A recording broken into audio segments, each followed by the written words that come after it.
and when he began pulling the skin off, it hurt worse than anything I've ever felt. The only thing that made me able to bear it was just the pleasure of feeling the stuff peel off. You know, if you've ever picked a scab off a sore place, it hurts like Billy. Oh, but it is such fun to see it coming anyway. I know exactly what you mean, said Edmund. Well, he peeled the beastly stuff right off, just as I thought I'd done it myself the other 3 times, only they hadn't hurt.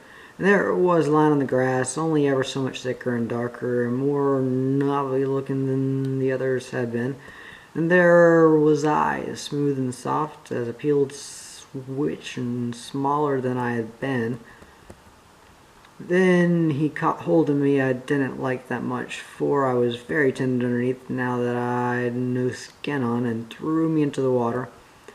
It smarted like anything, but only for a moment. After that it became perfectly delicious, and as soon as I started swimming and splashing, I found that all the pain had gone from my arm. And then I saw why I'd turned into a boy again.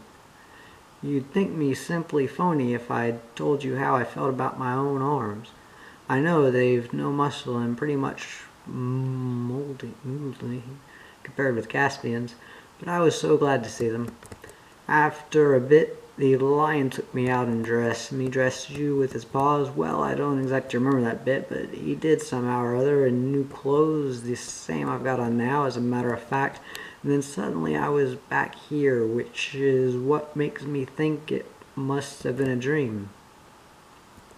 No, it wasn't a dream, said Edmund. Why not? Well, there are clothes for one thing. You have been well undragoned for another.